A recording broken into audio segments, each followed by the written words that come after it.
Have you ever thought about changing your name legally? Like just going and picking a new one? I'm sure by now you know people have made some pretty crazy changes. I remember years ago a guy changed his name to Trout Fishing in America, right? Recently, a guy named Simon Smith changed his name to Bacon Double Cheeseburger. And John Rothwell, these are all UK guys. He chose the name King Arthur Uther Pendragon to go back to the mythical legacy, right? Tyler Gould changed his name to Tyrannosaurus Rex. Go figure, right? A guy named Dan Miller decided to change his name to The Dan Miller Experience. So I guess his first name is The Dan right now, right?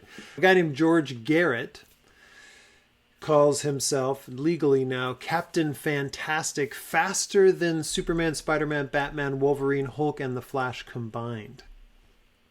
Right? Jose Luis Espinal took the name Jesus Christ. And I think he actually believes that he is. Those are really big shoes to fill. If you're gonna change your name, you've got some big shoes to fill. But then again, my daughter Maria is named after the mother of Jesus. My Alexander, well, that name just means King of Men, so those are some pretty big shoes to fill. My son Maxwell, we named him that over the passage in Isaiah 58 where the hope would be that he would be a flourishing garden of life that will provide blessing to the broken and poor. Yeah, big shoes to fill for sure. Taking on the name of great people adds a sense of destiny as well as obligation. Maybe you're feeling the strain of living up to a name that your parents gave you, for a famous ancestor or something like that. At least your parents didn't give you 25 middle names like Autumn, Sullivan, Corbett, Fitzsimmons, Jeffries, Hart, Burns, Johnson, Willard, Dempsey, Tooney. Well, on and on and on and on and on and on. The last names you may recognize even more: Clay, Frazier, Foreman, Brown, Cassius Clay, Muhammad Ali, right? Joe Frazier, George Foreman. This 13-year-old Brit has middle names that pay homage to every gloved heavyweight boxing champ up to 1974. So, go figure. That's a lot to live up to. But enough about boxing. Let's talk about wrestling.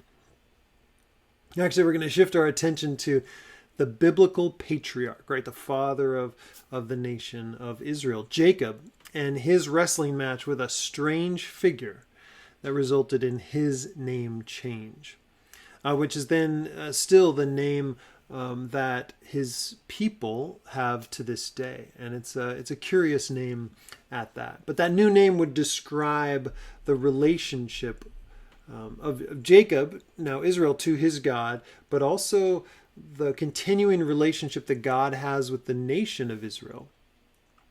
And those who, through the Messiah, are now included in true Israel, which would be those who follow Jesus the Messiah.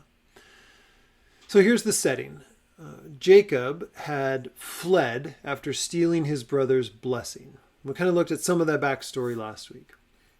It was just after he had manipulated his brother into selling his birthright. And so Esau, his brother, is enraged. And he's not a guy you want to tick off. He's the one that's the woodsman. He's the hunter. He's the fighter. And Jacob wasn't so much that kind of guy. He was more sneaky and deceptive. So Esau had vowed to kill Jacob. But their mom, Rebecca, figured out what he was going to do, intervened, and sent Jacob away to go find a wife with her brother up north in Haran. So after a long time in Haran, Jacob finally escapes Uncle Laban's household. He had actually spent 20 years of his life laboring for Laban. Instead of just the few days that he had originally intended, he's going to go let things blow over. It's 20 years later. And, he's now gone through this this working for years and years and years and years and years. He's got now a wife and another wife. But through that time, the deceiver, Jacob, that's what his name meant, gets deceived. Uncle Laban plays him over and over and over. But during this time, God is blessing Jacob, just like he said he was going to do. I will not let go of you. I'm going to hold on to you, and I'm not going to let go of you until I have done what I will have promised you. And he's made him very prosperous and wealthy. He has 11 sons and 1 daughter through 2 wives and their servants. And now Jacob was finally en route home to Canaan, to the land that was promised to him. But now he's coming face to face with the reality that he left behind, which is, oh no, now what is Esau going to do? It's been 20 years. Has the anger just gotten stronger and more violent, or has it subsided? And he must have been nervous, because when we get to Genesis chapter 32, which is where we'll be today, and we see that Yahweh sends angels, or aides, or envoys to protect him and assure him of God's promise. You're surrounded. You're surrounded by my presence. So 20 years ago, as a teen, most likely, he's had this encounter with God on his flight from his brother. And he had made a promise to Yahweh, if you give me food and clothing and you prosper me, a bunch of other conditions, then I will worship you, Yahweh, as the true God, the one true creator God. Last week I warned you against trying to set up those kind of conditions with God. I don't think that's ever really going to go well. But now in Genesis 32, if we just want to look at verse 1, Jacob is on his way now after arranging kind of this settlement agreement covenant with Laban. This is my territory, that's your territory, we're not crossing. So Jacob goes on his way, and the angels of God met him. And when Jacob saw them, he said, "Oh, this is God's camp." So he called the name of that place Mahanaim. And then he sent messengers to Esau and said this is what's going on. This is the situation, and I'm coming. And this is the thing. He's got protection from God. He's got the angel of the Lord encamping around him. And we know that from Psalm 34:7. The angel of the Lord encamps around those who fear him. Taste and see that the Lord is good. And God is giving him a picture of this. The angels are surrounding him. And I'm curious about Jacob, and I'm also a little bit curious about you. How much do you trust? How much do we trust in the supernatural protection that God has offered us? If God doesn't indeed surround those with his angels and protection, do you trust that? Or do you go to your own devices again? What does it look like to trust him instead of in our own protection plans? Can we say to God, can you say to God, can you live like this? Cover me, God. I'm going in. I'm going to go do your work. I'm going to go do your thing. I'm going to follow in your steps. Cover me as I'm going in. You've got the air war and I'll do the ground war. I think that's the way to live. But does Jacob trust in the protection of Yahweh and his angels? No. He actually schemes to bribe his brother, and he sets up a series of gifts. Okay, I'm going to give him in waves just all of these animals. Livestock was the currency of the day, right? So I'm going to give him all these different things. Handed him over to his servants and said, "Go and if when my brother meets you, let him know that it's from me, and this is a present, and I want to appease him with the present that goes ahead of me, and afterward I shall see his face." Verse 20, perhaps he will accept me. So the present passed on ahead of him, and he himself stayed the night in the camp. He fears Esau, and he's learning to fear God. So Jacob's here, no doubt in his own mind, just wrestling with anxious thoughts and and what God has promised. But he said he was going to do this, but now Esau's coming, and this could be a threat. And so I think he's wrestling with the present realities while he's weighing the power of God. So hold on. Are you with me? Wrestling with the present realities and weighing out the power of God and his ability to come through on his promises. If you've ever had a year that made that anxious weighing, that wrestling, it was this last year, right? What is God going to do? Look at the present realities. Is God going to show up? What about his power? And so there's this internal wrestling that happens. But it doesn't just stay internal at this point. And we have a very curious situation that comes up. I'm just going to read it right through and then we'll come back and discuss it. So, verse 22. That same night he arose and took his 2 wives and his 2 female servants and his 11 children and crossed the ford of the Jabbok. That's where the Jabbok River comes into the Jordan. That's an easy place to ford there. So he took them and sent them across the stream and everything else that he had. And Jacob was left alone. So he fled across the Jordan with his staff, encounters God. On his way back, he sends everybody ahead and he's alone with God. And a man wrestled with him until the breaking of the day. Not alone. When the man saw that he did not prevail against Jacob, so they're wrestling and Jacob is not letting go, he touched his hip socket. Just hit him. Just a cheap blow, you might say. And Jacob's hip was put out of joint as he wrestled with him. And then this man says, "Let me go, for the day has broken." But Jacob says, "I will not let you go unless you bless me." And he said to him, "What's your name?" And he said, "Jacob."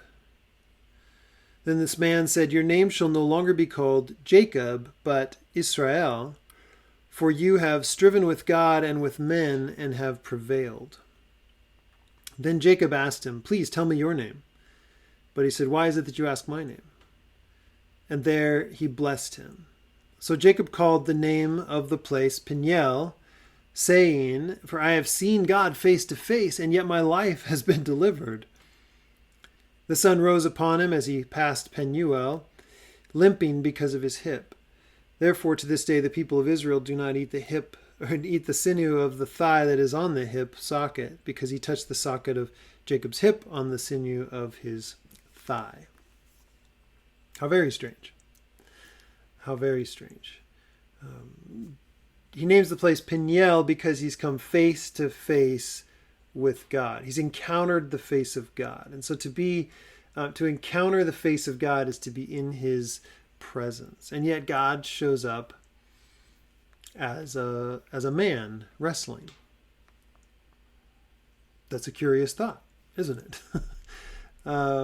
First of all, it's just interesting because we've learned from the Old Testament that you can't really see God and live. There's got to be some sort of filter in that presence. Later, Hosea says in chapter 12, verses 3 through 4, that this angel was God, was Elohim, and so we're getting this picture that a certain angel in the Old Testament is the God of Israel in human form. And if you look back at these situations where there's the angel of the Lord, capital Lord, all those caps, that's Yahweh, an angel of Yahweh, and his appearing as a man before people is like a filtered presence, a way that we can finally understand and connect with him.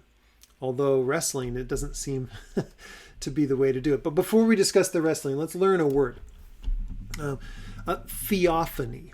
Say it with me. Theophany. You can say it alone. Say it at home. Say it with your friends. Theophany. It's an appearance of God that people can discern. They can make sense of, right? Which implies that not all appearances of God, think about this, are recognized by people. Well, right? I mean, we affirm, we say he's omnipresent, that he is present and active in all things, even when we don't discern it. So a theophany is when God shows up in a form that we can discern. And the term comes from theos, which is God in Greek, and pheno, which is to appear or be revealed. So phano, we've got theophany, we've got an appearance of God.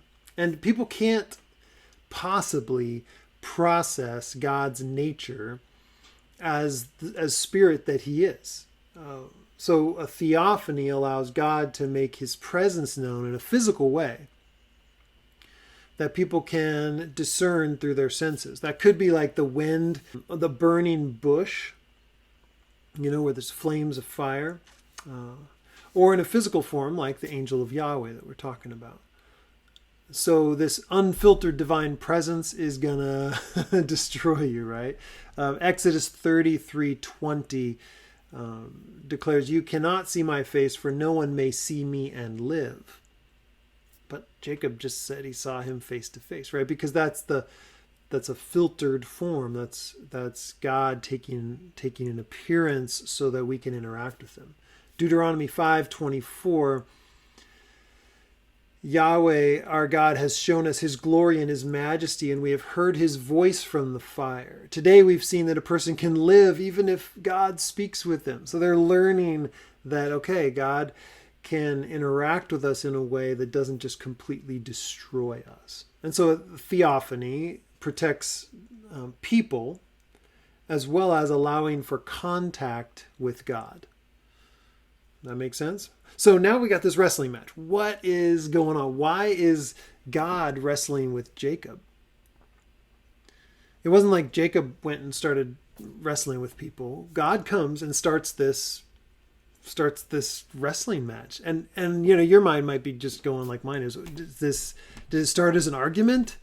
Did it start as, hey, you, I don't like your face, or where did this whole thing start? We don't really know, but we do know this: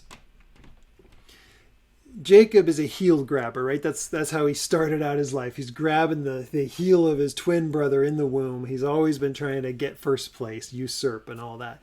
And God's been grabbing at the heel of this heel grabber all of Jacob's life, trying to turn Jacob into the man that God wants him to be. He's working on this. Now, I'm not going to say God's failing because he knows the process. He knows what he's doing. But Jacob keeps coming up short, and God's trying to turn him into the man of God that he wants. And so here we go. Jacob is wrestling back with God, but God is ultimately wrestling with Jacob. And God's been at work confronting his flaws, but still prospering him, calling him out for his deception, even letting some of his deception come back on him, but in fulfillment of his original promises, just continually prospering him. He says, I'll do everything that I promised I would do, and I'm not going to let go of you until that happens. And so God is initiating this wrestling with him in order to make a point of some sort. After this face-to-face wrestling match in the dark, when Jacob won't let go, Jacob receives a name change. Okay, he says, I need a blessing from you. You're obviously a being that I need a blessing from, so give me a blessing. And that blessing comes in the form of a name change. So what's in a name change, right? For me, it seems normal that you earn your name. That's what a lot of our culture is about right now, is making a name for yourself. And Jacob, his old name is Deceiver.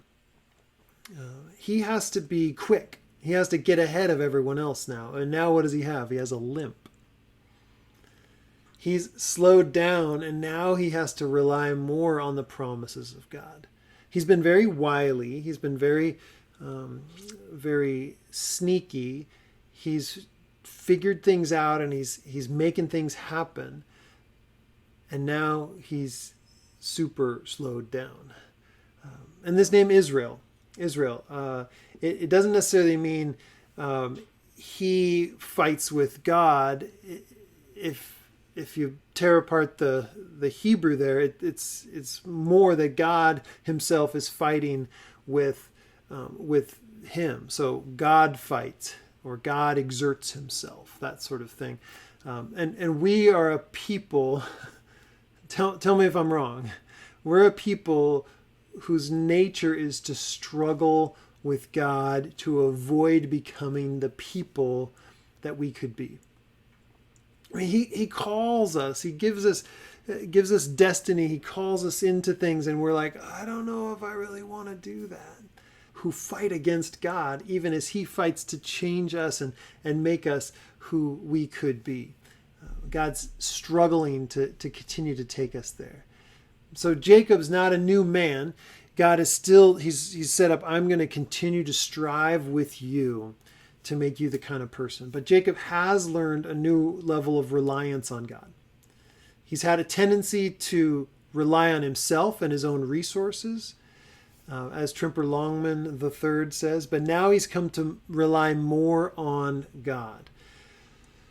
He's got his reliance on himself, and now he's got to rely more because he's not quick on his feet anymore. And I love what Tremper Longman goes on to say. He says, the name Israel not only describes Jacob's relationship with God, but also his future descendants. They too will struggle with God as they try to be self-reliant. But they'll only succeed when they give up confidence in themselves and rather put their trust in God. So I want us to think today, as we just dial this into some application, what does it look like to be in his grip? What does he want from us anyway?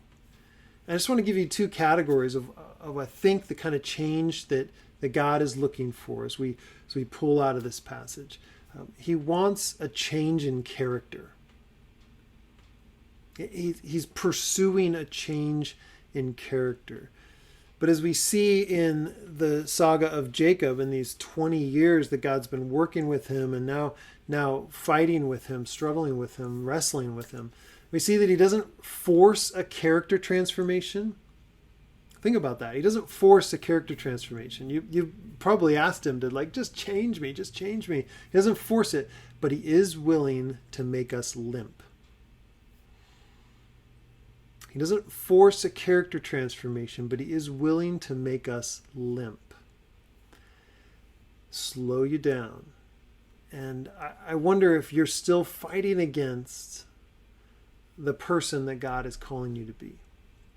Are you still pressing against God when he says, I'm calling you to be this person? Because here's the truth.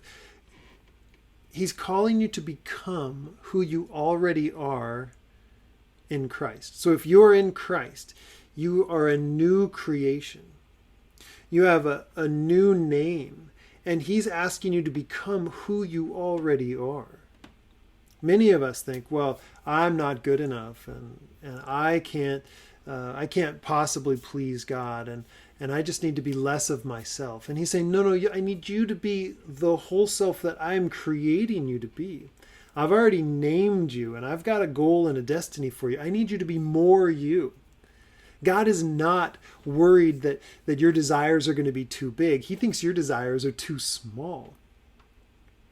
You don't lean into who he's calling you to be. So becoming who you already are. You already are this person, but you're not yet. And so God's got us in that struggle. John Goldingay says, we have to want to yield to God's purpose and God's vision for us if the change in us is going to be authentic. Right? Yield to God's purpose and his vision for us if we want the change in us to be authentic. But Jacob doesn't want to yield, and he really never does. He just won't give up. So that's the change in character that God is looking for. And also I think he wants a change in confidence. We've already heard echoes of this, of self-reliance, or of learning to rely on God and his resources. And I think it's just the difference between God confidence and self-confidence. Do I trust in myself? And you know how anxiety producing self-confidence is. Come on, you got this. You need to make it happen. You've got this. And it's an interesting paradox. When we build on a foundation of self-confidence, it's so shaky, isn't it? We want solid ground. We want peaceful confidence. You know when that happens? When you're shaken and quaking in the fear of God. That's when you actually have a solid foundation. So when you trust in yourself, you're on fearful ground. When you fear God, you're on solid ground. Do you sense that? If you're pouring into your own self and what you can accomplish and how you can get it done, and I'm just going to make this happen, you're going to continually be in the shaky ground. But if you say, God, you are powerful, you are awesome, I don't even know what I'm dealing with sometimes. You are so amazing, and I'm kind of fearful, but I'm in awe. I worship you. You're never on more solid ground because you put things in their right place. God's up here and you're down here. And that's the change in confidence that we're supposed to have. So one last thought. Should we be wrestling with God? I mean, we know God is wrestling to get this change in character out of us and this change in confidence, but we've heard it sometimes. I've just really been wrestling with God over this. Is that good? Is that a good idea? Oswald Chambers in his classic My Utmost for His Highest says, you have to wrestle against the things that prevent you from getting to God. So that's where you wrestle with. If something is in your way of getting to God and his character, you need to wrestle with that and get that out of the way. You have to wrestle against the things that prevent you from getting to God, and you wrestle in prayer for other souls. Yeah? Many of you are in that process right now. But never say that you wrestle with God in prayer. We wrestle before God, right? If you do wrestle with God, you'll be crippled the rest of your life. So we wrestle before God over these things, and the thoughts that are running through our head and the things that are keeping us from this change of character. And we engage the lies, right? We go after and battle the lies in the head about the character of God and who he says you are. Because I think this is the real spiritual warfare, the wrestling that you and I need to do today around the change in character and the change in confidence is to claim the truth about ourselves and about who God is and cancel out the lies. I know you, enough of you and enough of your stories to know some of the names you've been called and some of the names you call yourself. And I ache over that. I know some of the names you've been called. Disappointment. You've been called not enough. Ugly. Weak. Worthless. I'm not going to go on. But you could take a moment with the Spirit and say, what are the names that I've been called, and what have I called myself? And then I need you to ask this question. Do those names come from the heart of the Father? Do they? Do they? Seriously? Are those the names that the Father calls you? No. No. You are beloved, worthy, beautiful, complete because of Jesus. Those are the names that he calls you. So where do those names come from? Just say it with me. Where do those names come from? And to where can they return? It comes from the pit of hell, from the enemy of our souls, using other people and the war in our own heads, telling us who we are. And we need to wrest away those thoughts. We need to do battle in our brains. We need to take every thought captive and make it obedient to Christ. Is this true about God? Is this true about me? Jesus, the truth is, he has changed your name. You are a new creation. You will no longer be called timid, for instance. You'll be called warrior. You'll no longer be called trashy. You'll be called treasure. You're no longer going to be called shame. Your name will be called honor. So I know this. I know this about you. Wherever you're listening from, watching from, I know this about you. You've wasted enough time living in your old names. And even now we can live into our new names. So of whom will you ask this question? This question, who do you say that I am? Are you gonna look to your own brain where that warfare is going on? No. Are you going to look to those people outside of you who have been a voice of the enemy for you, the voice of the enemy that comes into your own brain? Are you going to ask them, who do you say that I am? You're going to ask your family, your coworkers, your old drinking buddies? Or are you going to go straight to the source of life itself and ask, who do you say that I am? One clear takeaway right now is this. Decide right now who gets to speak those words to your soul.